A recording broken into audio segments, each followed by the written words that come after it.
दोस्तों कहते हैं ना, औरत को भगवान ने सहन शक्ति की देवी बनाया, न्याय की देवी बनाया। मतलब कोई भी अत्याचार हो, कोई भी परेशानी हो, उसे घर से कोई दिक्कत है तो वो बर्दाश्त कर लेती चुपचाप, अपने दर्द को कहती नहीं है। ऐसा ही एक महिला का दर्द मेरे सामने आया है। मैंने एक वीडियो में बोला था, शायद आपने देखा होगा, उसमें मुझे घर में मेड मिल गई क्योंकि मैं नए घर में शिफ्ट हुई हूँ और मेरा काम भी चल रहा, तो मुझे काम वाली नहीं मिल रही थी, बहुत दिक्कत हो रही थी। फाइनली मुझे एक काम वाली मिल गई थी और उसके साथ उसकी बेटी भी आ रही थी। और 2 दिन बेटी आई। सॉरी, आप उसको वो मत सोचिएगा क्योंकि वो 18 साल से उम्र बालिग है, क्योंकि हम नाबालिगों का अपने घर में काम में नहीं रखते हैं। लड़की नाबालिग है, 18 साल की हो चुकी है। तो माँ बेटी आ रहे थे। माँ ने बोला मैं ही आऊँगी कल से, लेकिन माँ ने जो बात बताई ना, उससे सुनकर मुझे बड़ा दर्द हुआ, क्योंकि ये कहानी में कई बार मेरे पास आ चुकी है महिलाओं की, और मुझे ज़रूरी लगा इसको आप लोगों के बीच में रखना चाहिए। महिला ने बोला कि मैं 3 महीने अपने मायके में रही, काफ़ी बड़े बड़े बच्चे हैं, 2 बेटियाँ हैं, 2 बेटे हैं। तो बेटे तो छोटे, बेटियाँ थोड़ी बड़ी हैं। और मैंने बोला उससे क्या हुआ, तो उसने बोला मेरे पति ने मुझे बहुत बुरी तरीके से मारा था, दारू पी के मारा था। तो मैं अपने मायके चली गई थी, मैं भी 2-3 दिन पहले ही आई हूँ और मुझे काम चाहिए। तो मैंने कहा कोई बात नहीं, मुझे मेड की ज़रूरत है, तुम मेरे घर में काम करो। क्योंकि वो दूसरी खटीमा शहर से आई थी और यहाँ पे काम की तलाश में आई थी, जिनके घर में और किराए पे रह रही थी। तो वो मेरे रिलेशन में आते हैं। मैंने उनको बोला था कोई काम वाली होगी बताना, उन्होंने वो लड़की को भेजा। तो वो अभी 2-3-4 दिन आई वो काम में, फिर कल वो सुबह बेटी नहीं आई उसकी, कल शाम को भी नहीं है, आज सुबह आई।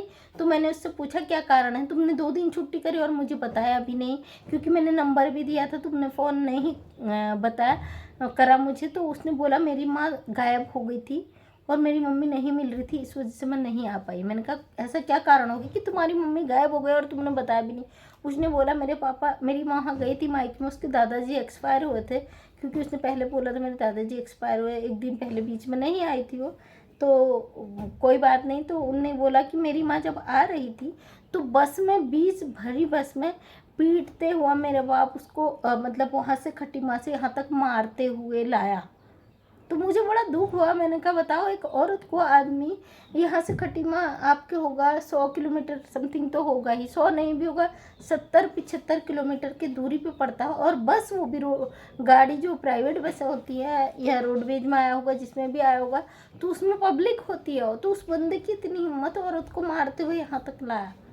और मैंने पहले जब वो मेरे से बोल रही थी दीदी ऐसी ऐसी प्रॉब्लम, मेरा पति मारता है, तो मैंने उनसे बोला चलो हम अपने पति को यहाँ लाओ और दरोगा जी से कह दूँगी, उन्हें समझा देंगी या मैं उसे बोल दूँगी। तो वो डर गई, उसने कहा नहीं, अगर उसे ज़रा सा भी पता चलेगा कि मैंने उसकी शिकायत करी है तो वो मुझे बहुत बुरी तरीके से मारेगा। और कुछ देखिए, कुछ पढ़ी लिखी महिलाएं दुखी होती हैं, कुछ ऐसी महिलाएं जो जिनको अधिकारों का पता ही नहीं है क्या हमारे अधिकार हैं। आजकल तो गांव घरों में भी महिलाएं एक्टिव हैं, अगर उनके ऊपर इस तरीके की कोई घटनाएं होती तो ज़रूर एक्शन लेती हैं। और कुछ महिलाएं बेचारी, पति दारू पीता है, सारा पैसा खाता है, और उसके बाद जब औरतें घर घर झाड़ू पोछा करके कमाती है, उसके बाद वो उनकी रिस्पेक्ट करने के बजाय उनसे हिसाब मांगता है और उनसे शक करता है, उन्हें मारता पीटता है। तो ऐसी औरतें बेचारी कहाँ जाए। और अभी पूरी तरीके से सारी बात मुझे पता नहीं, सुबह वो आई थी बेटी, माँ आएगी तो मैं ज़रूर उससे पूछूंगी, क्योंकि उसकी माँ को 1 हफ्ता हो गया यहाँ पे और नहीं आ रही है। अब मैं जब तक पूरी बातें क्लियर नहीं होती है मैं नहीं बताती हूँ, कोई भी गलत चीज़ मैं नहीं बताती हूँ। लेकिन ये वीडियो बनाना बहुत ज़रूरी था, क्योंकि सोशल मीडिया पर कई लोग पूछते, कई लोगों के क्वेश्चन थे, पति दारू पीता मारता है, क्या करा जाए। अरे इतना दर्द तकलीफ झेलने की क्या ज़रूरत है, जब तुम कमा रही हो, अपने पैरों पर खड़ी हो। उनका कहने का मैंने उससे बोला था लड़की से, अगर तुम जैसे मेरे यहाँ पहले काम वाली करती थी तो वो कमेंटियाँ डाल लेती थी, कहती थी दीदी मेरी वैसी बचत नहीं होती है, आप यहीं जमा कर दो और मैं उससे इकट्ठा ही ले लूँगी, कुछ कर लूँगी। जब उस पर्ची निकलती थी किट्टी तो उसका इकट्ठे से पैसे मिल जाते थे, 20-25-30 हज़ार रुपये। तो मैंने उसे बोला अगर तुम्हें दिक्कत है तो तुम किट्टी डाल लो। तो बोली मेरा पति 1-1 रुपये का हिसाब मांगता है, मैं कहाँ से दूंगी, फिर मुझे मारेगा पीटेगा। जो बेबी तुम्हें कमा के दे रही है, घर में झाड़ू पोछा करके, बर्तन करके, दूसरों के जूठन छाप करके कमा के दे रही है, और तुम शाम को अपनी कमाई से दारू पी के उसे मार रहे हो, तो ऐसे पति की तो हड्डियाँ तोड़ के बाहर फेंक देनी चाहिए। ऐसे आदमी को अधिकार नहीं है कि वो घर में कदम रखे, वो भी रेंट के घर में रह रही है। और मैंने वहाँ बात करी, क्योंकि वो मेरी मायके की लगती है, बहन उनके घर में रहती है, उनके बेटे को कॉल किया तो उन्होंने बोला मौसी एक बार और इसने तमाशा किया था, मैंने उसको कमरा खाली करने को बोल दिया था, तो पैर वैर पकड़ के माफ़ी मांग के ये बंदा वहाँ पे इसने माफ़ी मांग ली कि आइंदा ऐसी हरकत नहीं करूँगा। और औरत से भाई, औरत इतनी हो गई तुम्हारे लिए कि कमा के भी ला रही है, तुम्हारे हाथों में भी दे रही है, ऊपर से मार भी खा रही है। और मैं कहती हूँ ऐसी औरतों से तुम इतनी नहीं, अगर तुम्हारे साथ कोई भी जरा सा होता ना तो तुम दुनिया में तहलका मचा देती हो और दूसरों को मारने पीटने लड़ने झगड़ने में उतर जाती हो। लेकिन जब तुम्हारे घर में होता है तो कहाँ चला जाता तुम्हारा आत्मसम्मान, तब तुम्हारी हिम्मत कहाँ चली जाती है, वो लड़ाई झगड़े करने वाली प्रवृत्ति कहाँ चली जाती है, तब तुम भीगी बिल्ली बन जाती हो, अपने पति की बात आती है तो तब क्यों सहती हो तुम ये अत्याचार, तब क्यों नहीं तुम्हारी आवाज़ खुलती। अपने हक के लिए आवाज़ जिस दिन नहीं उठाओगी, ऐसी कुटती रहोगी, पिटती रहोगी, धोबी के कुत्ते की तरह धुलती रहोगी, लास्ट में तुम्हारी कंडीशन ये हो जाएगी, एक दिन वो दारू पी के मरेगा, तुम उनकी मार खा के मरोगी। इसलिए मार खा के मरने से अच्छा अपनी आवाज़ उठा के मरो, अपने अधिकारों को जियो। ऐसे इंसानों को कुत्ते की तरफ फेंक दो बाहर। जब कमा ही रही हो, अपने बच्चे पाल ही रही हो, खिला ही रही हो, तो एक और बोझ को क्यों पालना। वो आदमी का कि तुम्हारी ज़िंदगी में होना बहुत ज़रूरी है, जो किसी भी काम का नहीं है। धोबी का कुत्ता है, पीता है, तुम्हें मारता है, पीटता है, उसके बाद तुम उसे अपने घर में आने देती हो। 4-4 बच्चे, करो बंद दरवाज़ा, रात भर बाहर फेंक दो नालायक को। रात भर मच्छर खाएंगे, मक्खी खाएंगे, रात भर सांप कीड़े खाएंगे बाहर, और गर्मी में मरेगा, सर्दी में मरेगा, तो खुद ही उसकी अकल ठिकाने आ जाएगी। जो दारू पी के घर आता, घुसने मत दो घर में।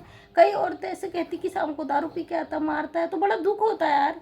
तुम घरों में झाड़ू पोछा बर्तन करते हो, फिर उसके बाद मारता है। और ज़्यादातर कंडीशन उन्हीं महिलाओं की होती है जो घरों में काम करती बेचारी। पहले भी एक करती थी, उसके 2 दांत तोड़ दिए थे उसके पति ने।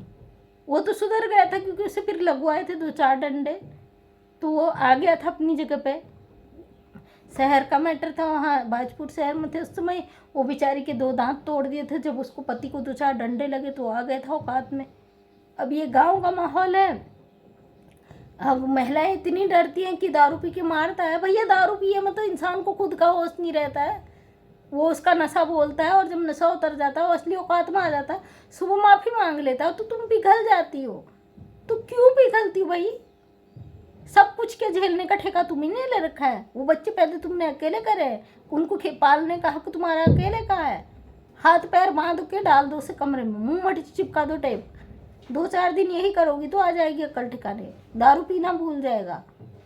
ऐसे शराबी नशेड़ियों का ना एक ही इलाज है, इनको पावर से मारो। शराब पी के इनको पावर आ जाती है, जब आते हो उसमें तो उनको होश में ही मत आने दो। हाथ पैर बांध के डाल दो, उनको किसी कोने में बांध दो, 2-4 दिन खाना मत दो, कंडीशन ख़राब हो जाएगी तो खुद आ जाएंगे ठिकाने में। तो दोस्तों ऐसे शराबी नशेड़ियों को लिए आप क्या कहना चाहोगे। एक दुखी महिला का दर्द बता रही हूँ, बहुत तकलीफ हुआ सुनकर। अभी उसकी माँ से तो बात नहीं माने, तब मुझे बात बताई थी। आज उसकी बेटी आई थी, कल सुबह भी नहीं आई, कल शाम भी नहीं आई, आज सुबह आई थी। उसने बताया ऐसा ऐसा हुआ। मैंने कहा भाई ऐसे कैसे चलेगा, तू 2 दिन आएगी फिर तीसरे दिन यही कहानी तेरे घर में होगी। अब देखती हूँ क्या हो सकता है, जब तक तो उसकी माँ से बात नहीं करूँगी क्या पता बेटी क्या कितना सच कह रही कितना झूठ कह रही, क्योंकि अभी नई नई लगी है, ज़्यादा मुझे भी नॉलेज नहीं है उनके बारे में। मैं बताऊँगी आपको जो भी होगा। और जो भी मतलब ऐसी सिचुएशन से गुजरते हैं उन सभी के लिए है मेरा, ऐसी सिचुएशन को बिल्कुल ना झेलें, क्योंकि आपका ये अधिकार नहीं कि आप ये सब चीज़ें झेलो। वो बंदा भी तो उतना ही दोषी है जो गलत कर रहा है, उसको सज़ा मिलनी चाहिए, आपको क्यों सज़ा मिल रही। तो थैंक यू दोस्तों, वीडियो लंबा हो जाता है आप स्किप कर देते हो। और अगर वीडियो पसंद आया वीडियो को लाइक शेयर कमेंट कर देना। डेली सुबह 8 बजे एक वीडियो आता है, उस पर अपना प्यार बनाए रखना। तहे दिल से आपका धन्यवाद, थैंक यू। आपका जो प्यार है वो मजबूर कर देता है ऐसी वीडियो बनाने के लिए, और आपके प्यारे प्यारे कमेंट्स मोटिवेट करते हैं, इसलिए मैं फिर से नई वीडियो लेके आती हूँ। तहे दिल से आपका